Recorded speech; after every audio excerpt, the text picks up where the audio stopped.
আমি আরমান, 18 বছর বয়স। ঢাকার গুলশানে পিঙ্ক সিটি নামক আবাসিক এলাকায় থাকি। আমার জীবনে একজন মাত্র মানুষ, তিনি আমার মা। আমার বাবা নেই। আমি যখন 5 বছর তখন বাবা মারা গেছে। আমার কথা ভেবে মা কখনো বিয়ে করেনি। যাই হোক, আমার মার পরিচয় দিই। 37 বয়সী আমার মা একজন স্কুল শিক্ষিকা। তাও যেমন তেমন নয়, বাংলাদেশের 1 নম্বর English medium school and college স্কলাস্টিকার শিক্ষিকা আমার মা। আমার মা প্রচণ্ড স্মার্ট একজন নারী। সব কাজে সে পারদর্শী। আমিও ওই কলেজেই পড়ি। মা একই সাথে বাসার এবং কলেজের সকল দায়িত্ব সামলাচ্ছে সফলতার সাথে। পৃথিবীতে আমার কাছে আমার মার চেয়ে সুগঠিত সৌন্দর্যময় নারী আর একটাও নেই। আমি কখনো মাকে বাজে নজরে দেখিনি। কিন্তু মার যতটাই প্রকাশক সৌন্দর্য, তাতেই বলছি মার চেয়ে বেশি মার কেউ পাবে না। এই বছরেও মার কাছে সব মিলিয়ে 36টি প্রপোজাল এসেছে বিয়ের। কিন্তু মা সবাইকে একই কথা বলে, আমার ভালোবাসা আমাদের মা ছেলের বাইরে কেউ ভাগ পাবে না। আমি মার ভালোবাসায় পাগল। আমরা কেউ কাউকে ছাড়া বাঁচতেই পারি না।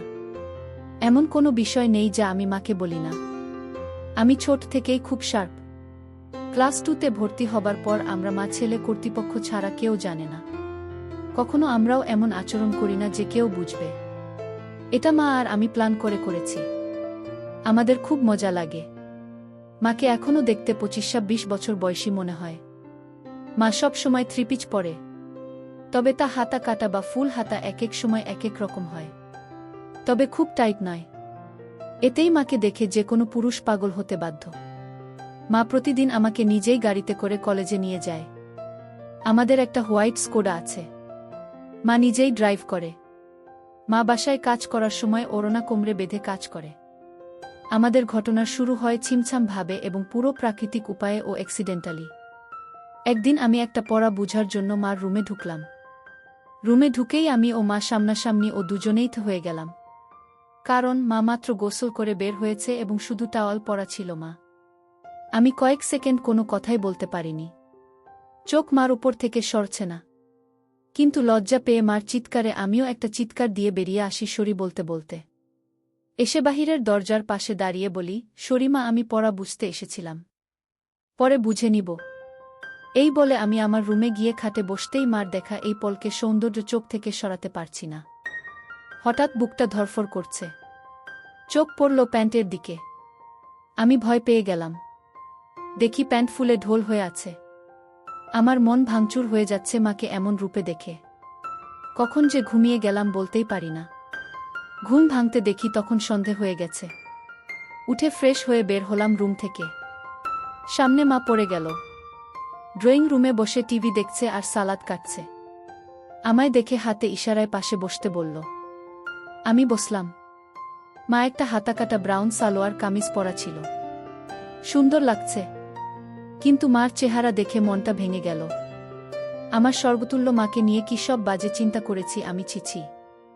হঠাৎ মার ধাক্কায় সম্বিত হল। আম্মু, কি হলো বাবা? কি ভাবছিস চুপ করে? আমি, না আম্মু কিছু না। তোর জন্য বিরিয়ানি রান্না করেছি। আয় খাবি চল।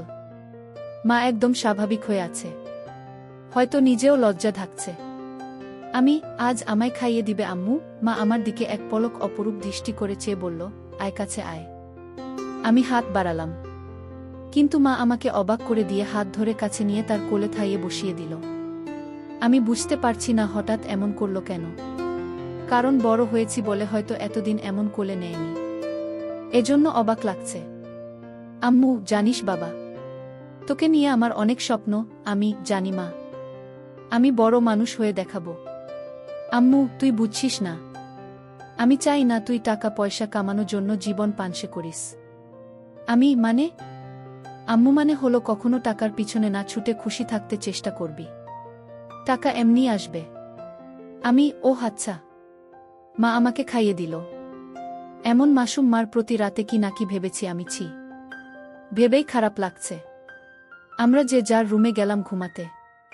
সারারাত নিজেকে দুষেছি আমি। 2 দিন মন খারাপ ছিল। এর মাঝে একদিন কলেজে যাওয়ার সময় মা বলল, কোনো কারণে কি মন খারাপ তোর? আমি, না মা। মা আর কিছু বলল না। পরদিন আমার ক্লাস ছিল না। মা গেল। হঠাৎ ফোন করল মা।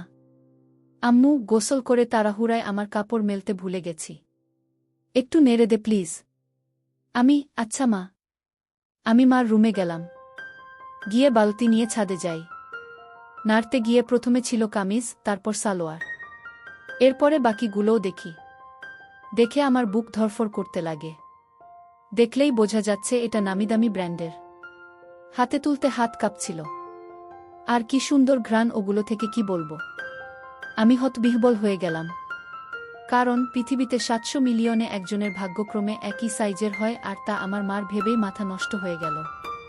পাগল হয়ে যাব মনে হয়, এমন দশা। আমি কোনোমতে ওগুলো একটা সাইডে নেড়ে দিলাম যেন বাহিরে কার চোখে না পড়ে। দৌড়ে রুমে এসে পড়ি।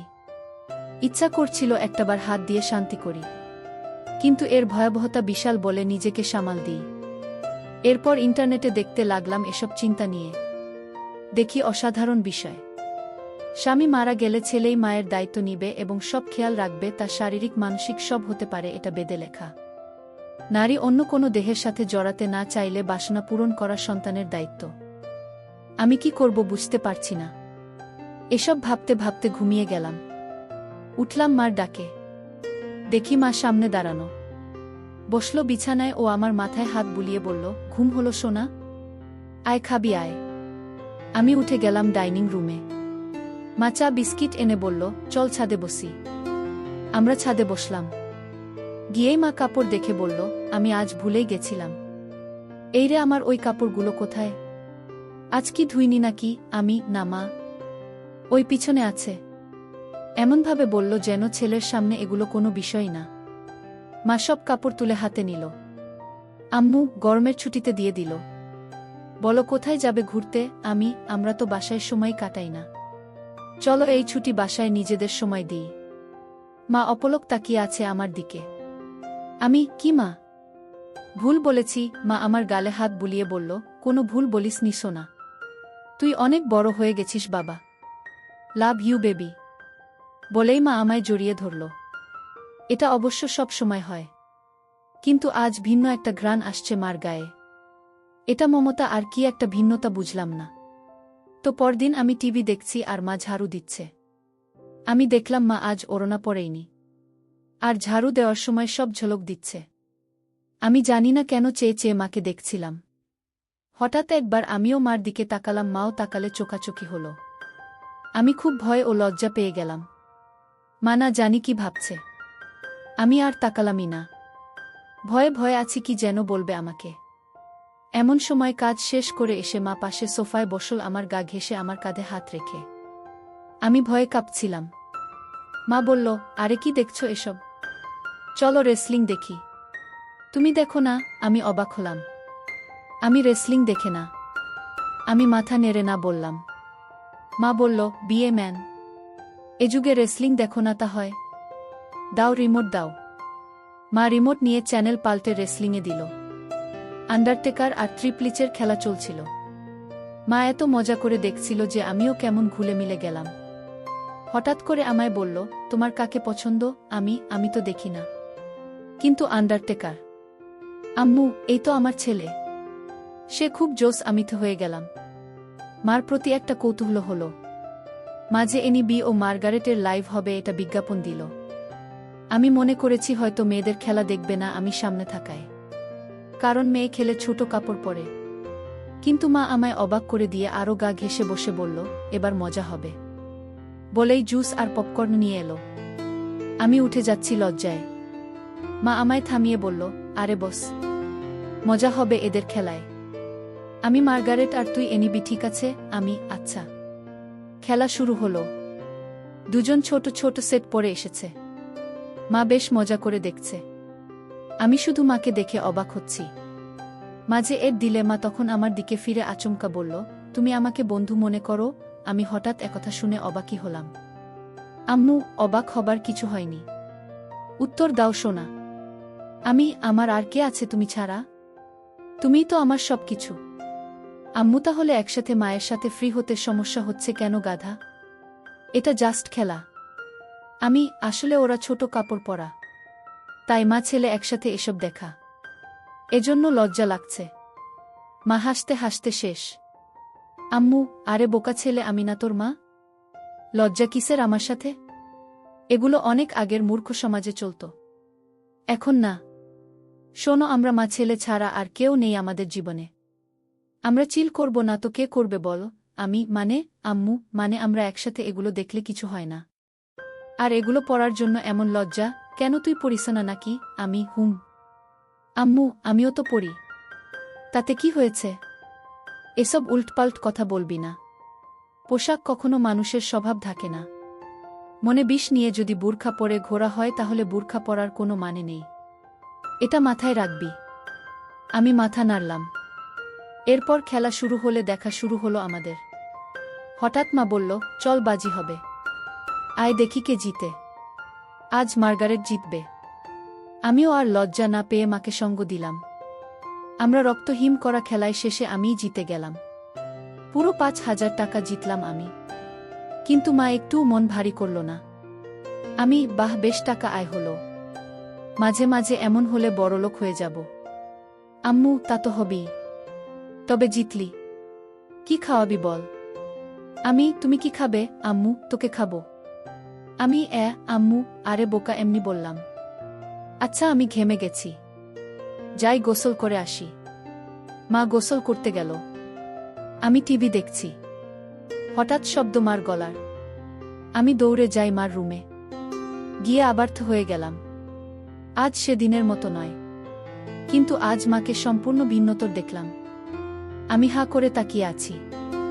আম্মু, কিরে, কি দেখিস? অবাক হয়েছিস না? আমি মাথা নেড়ে হা বলি। কিন্তু এত টাইট যে? আম্মু, ও তুই টাইটের কথা বলছিস? আমি বলছি, এটা আমার অনেক আগের জামা। এই জামার বয়স তোর চেয়ে 2 বছর বেশি। আমি, কি বলছো এগুলো? ওয়াও আম্মু, হ্যাঁ ওয়াও। সুন্দর না? নাকি খারাপ লাগছে? আমি, খারাপ লাগে তোমার ভূত। একদম পরি লাগে আমার মাকে। আম্মু, কিন্তু আসলেই অনেক দিন বলে টাইট হয়ে গেছে। কেমন যেন লাগছে। আমি, যদি কিছু মনে না করো একটা কথা বলি মা? আম্মু, হ্যাঁ বল। আমি, তোমাকে টাইট ড্রেসেই ভালো লাগে। কেন যে সবসময় আলখাল্লা পরে থাকো বুঝি না। মডার্ন যুগের এত ভাষণ আমাকে দাও আর নিজে সেকেলে। মনেই হয় না ইংলিশ মিডিয়ামের টিচার তুমি। আম্মু, হাহা, আমার বদমাইশ ছেলে। আয় বুকে আয়। আমি, ইদানিং তুমি চেঞ্জ হয়ে যাচ্ছ যে। খুব আদর সোহাগ করছো যে। মা আমায় ছেড়ে দিয়ে মুখটা মলিন করে বাথরুমে চলে গেল। আমিতে ভয় পেয়ে গেলাম। কি বলতে কি বলে দিলাম। একটু পরে মা আবার আলখাল্লা পরে হাতে ওই জামাটা এনে আলমারিতে রেখে ধপাস করে বন্ধ করে নিচে কিচেনে চলে গেল। আমি কি বলবো বুঝতে পারছি না। আমিও পিছনে গেলাম। বললাম, মা রাগ করেছ? সরি মা, আর এমন বলবো না। মা কথাই বলছে না। আমি পিছনে ঘুরছি, কিন্তু মা পাত্তাই দিচ্ছে না। শুধু চোখে পানি ভরে কাজ করছে। কিচেনের জিনিসে রাগ ঝাড়ছে। টেবিলে খাবার দিয়ে মাও পড়ে যাচ্ছে। তখনই আমি মার পায়ে পড়লাম ও বললাম, আর কখনো এমন বলবো না মা। ক্ষমা করে দাও। কেঁদো না মা, তুমি ছাড়া আমার আর কে আছে বলো? মা কেঁদে দিয়ে আমায় জড়িয়ে ধরে বলল, আমিও তো তাই বলছি। তুই ছাড়া আমার আর কে আছে? তোকে আদর সোহাগ করব না গো কাকে করব? তুই তো আমার সবরে পাগল। আমি, সরি, আর হবে না মা।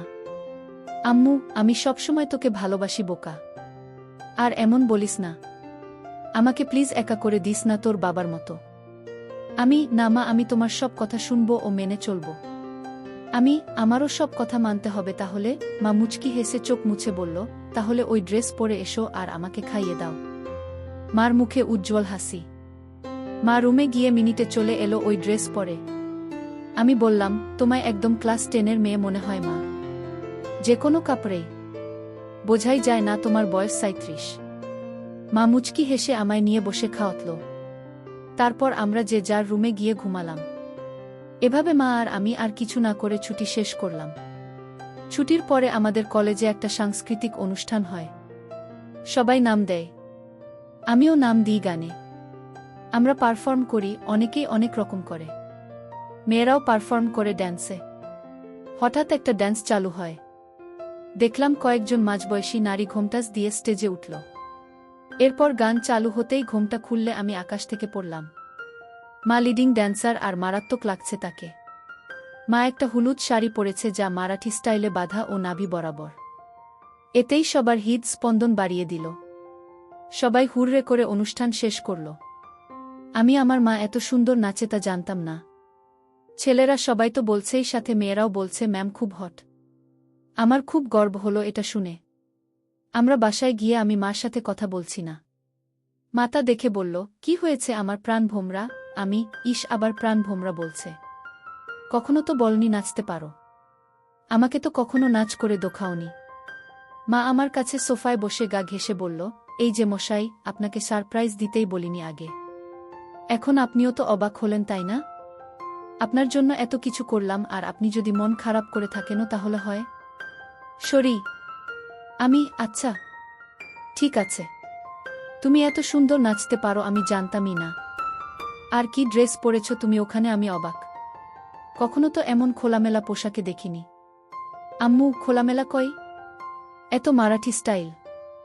আর খোলামেলা কি বলছো? আমাকে কি খুব খারাপ লাগছিল? আমি, নাউজুবিল্লাহ। তোমাকে আর খারাপ লাগবে তা অসম্ভব। পৃথিবীর সবচেয়ে সুন্দর নারী আমার মা, আর তাকে খারাপ লাগবে? তোমায় মারাত্মক লেগেছে মা। মা আমার গাল ধরে বলল, হুম, থ্যাংক ইউ। আম্মু, মা একটা কথা বলি? আম্মু, হ্যাঁ বল। আমাকেও একদিন নেচে দেখাবে প্লিজ? আম্মু, তুই আমার নাচ দেখবি? ভালো লেগেছে, আমি ভাবতেও পারিনি এত সুন্দর নাচ তুমি। আজ সবাই তোমার প্রশংসা করছিল। প্লিজ মা, দেখাবে বলো না? আম্মু, অবশ্যই দেখাবো সোনা।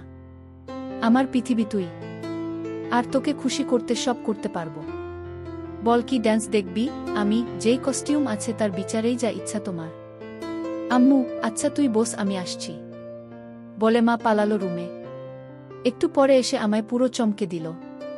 মা একটা শাড়ি পরেছে যা ট্রান্সপারেন্ট মেরুন রঙের, ফলে সব উদীয়মান।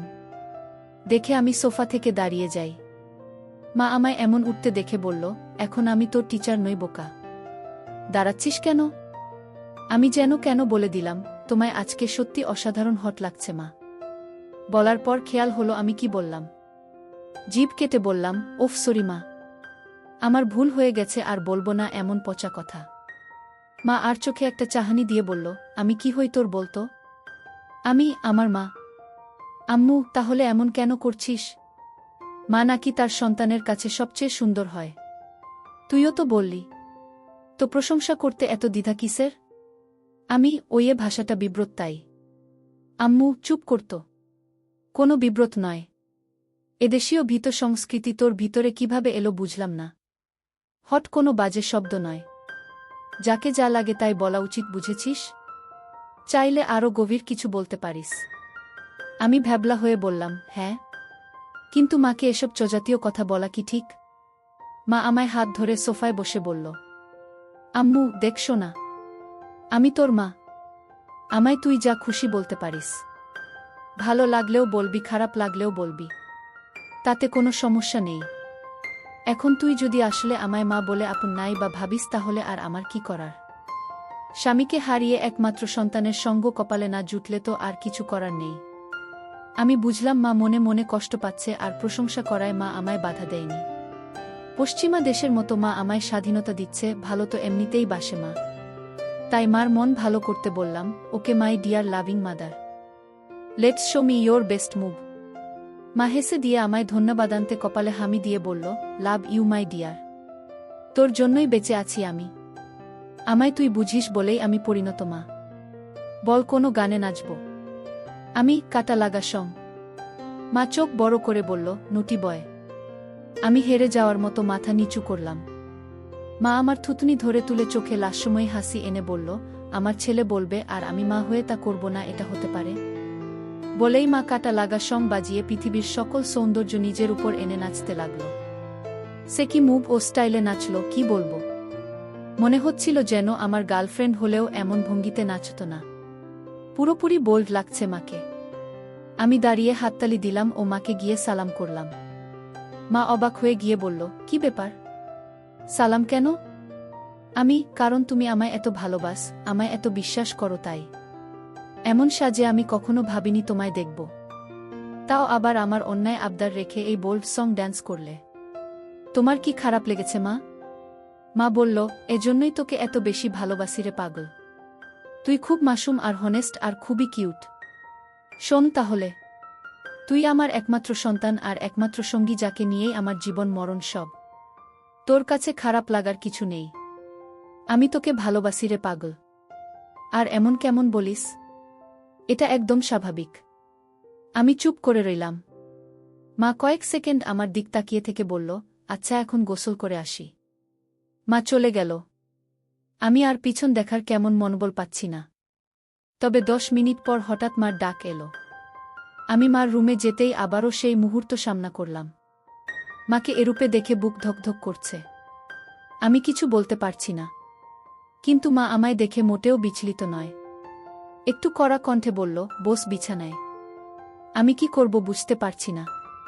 মা এবার আরও একটু কড়া হয়ে বলল, বসতে বললাম না। আমি চট করে বসলাম। মা আরেকটা তোয়ালে দিয়ে চুল মুছে তাতে বেঁধে এসে আমার পাশে বসল। আমি নিচের দিকে মুখ করে আছি। আম্মু, আমার দিক তাকা। আমি তাকালে মা বলল, আমি তোর কি? আমি মা। আম্মু, আমি খেয়াল করছি সেই দিন এমন তোয়ালে পরা দেখার পর থেকে তুই পাল্টে গেছিস। কেন এমন কেন করছিস? আমি সরি মা। আমি আসলে সেদিন একটা পড়া বুঝতে এসেছিলাম। জানতাম না তুমি গোসল করে তোয়ালে পরে বের হয়েছিলে, তাই ঢুকে পড়ি।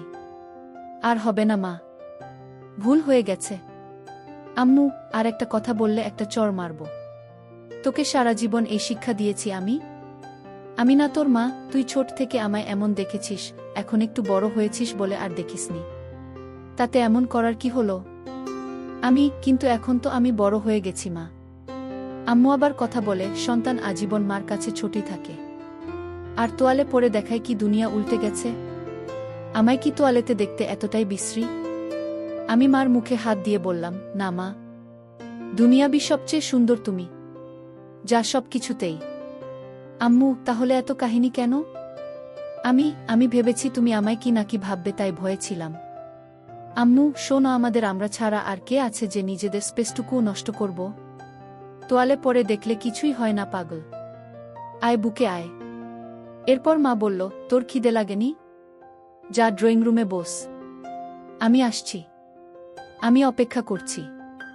মা এলো কিচেনে, রান্না করছে আর গুনগুন করে গান গাইছে। আমি পিছন থেকে জড়িয়ে ধরলাম মাকে।